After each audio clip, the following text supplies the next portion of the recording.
दरम्यान लातूर जिल्ह्यात पावसाचा रेड अलर्ट जारी करण्यात आलाय। नदी नाल्यांना पूर आलाय, रस्ते बंद झालेत, वाहतूक उमरगा चापोली मार्गे आता वळवण्यात आली आहे। लातूरमध्ये जोरदार असा पाऊस कोसळतोय आणि त्यामुळे जिल्ह्याला पावसाचा रेड अलर्ट जारी करण्यात आलाय। लातूरमध्ये नद्या नाल्यांना पूर आलाय, रस्ते अक्षरशः बंद झालेत, वाहतूक ही पूर्णपणे विस्कळीत झाली आहे आणि वाहतूक उमरगा चापोली मार्गे आता वळवण्यात आली आहे। अधिक माहिती घेऊयात आमचे प्रतिनिधी विष्णू बुर्गे यांच्याकडून। विष्णू, काय सध्या परिस्थिती आहे, कारण वाहतूक ही वळवण्यात आल्याचं कळत आहे? अनेक ठिकाणी जे आहे ते मोठ्या प्रमाणात पाऊस होतोय आणि पाऊस होत असल्यामुळे नदी नाले ओढे पुन्हा एकदा तुडुंब भरून वाहत आहेत आणि परिणामी जे आहे ते वाहतूक व्यवस्था ही पूर्णतः वळवण्यात आल्याचं पाहायला मिळतंय।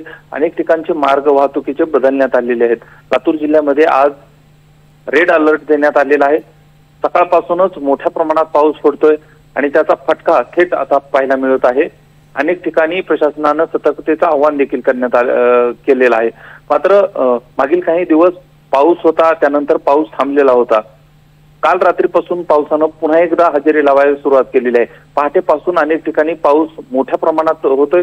जोरदार पावसामुळे जे आहे ते नदी नाले ओढे हे जे आहे ते वाहत आहेत आणि परिणामी वाहतूक दळणवळण ज्या ठिकाणी होत आहे ते महामार्ग किंवा छोटे रस्ते जे आहेत त्याच्यावर असलेले पूल यावरती पाणी आहे आणि त्यामुळं अनेक ठिकाणचे रस्ते जे आहेत ते वळवण्यात आलेले आहेत।